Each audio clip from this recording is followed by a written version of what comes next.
Pinkalicious by Victoria and Elizabeth Kann. It was a rainy day, too wet to go outside.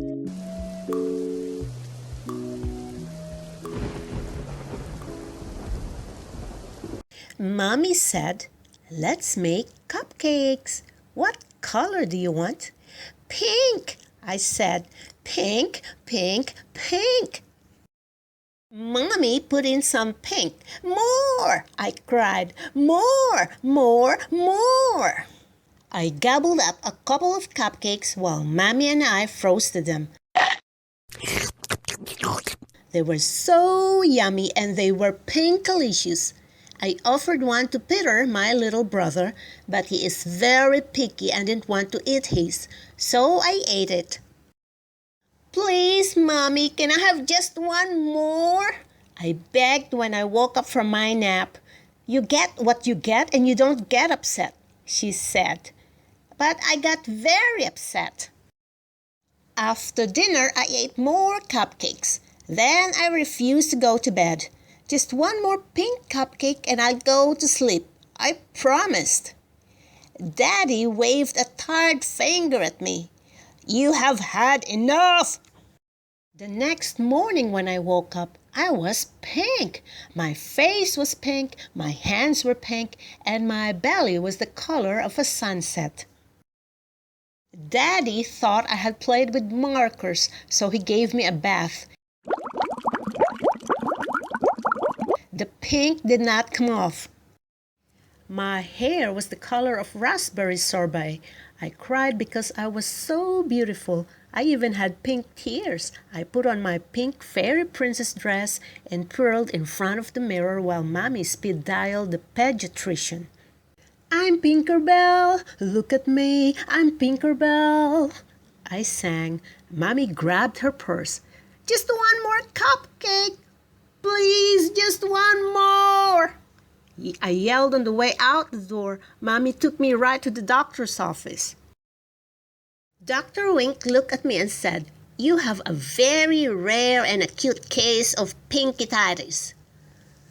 I guess that's not the worst thing that could happen. Just call me Pinkarella. Then Dr. Wink said, "For the next week, no more pink cupcakes, pink bubblegum, or pink cotton candy. Boo! To return to normal, you must eat a steady diet of green food. Yuck!"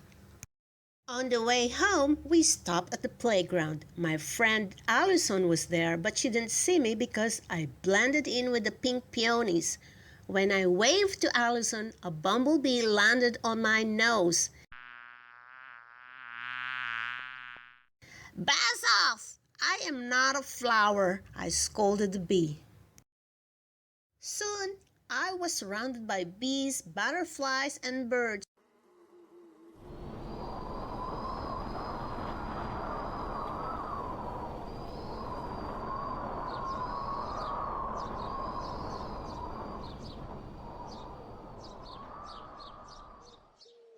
"Mommy!"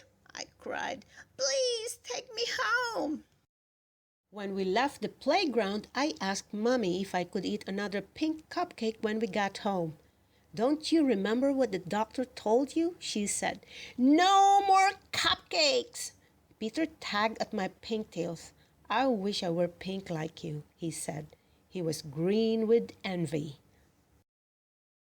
That night, I pretended to eat my dinner of mushy dark green vegetables.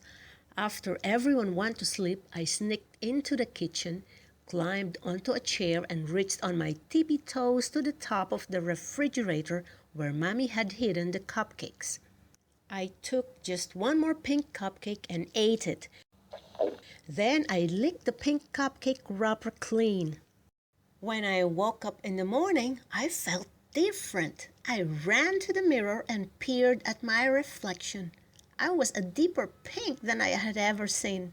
In fact, I was no longer pink. I was red. "Oh no, not red!" I screamed.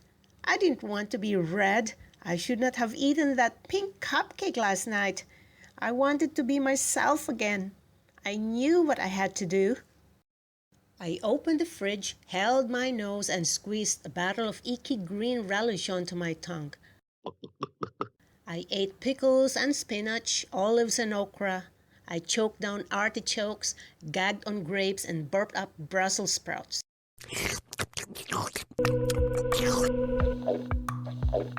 Next thing I knew, my arms tickled, my ears tingled, and my feet twitched. I was no longer red, I was no longer pink. I was me and I was beautiful. So, what happened to the rest of the cupcakes, Pinkalicious? Daddy asked. Just then, Peter ran in and yelled, "Pinkaboo!"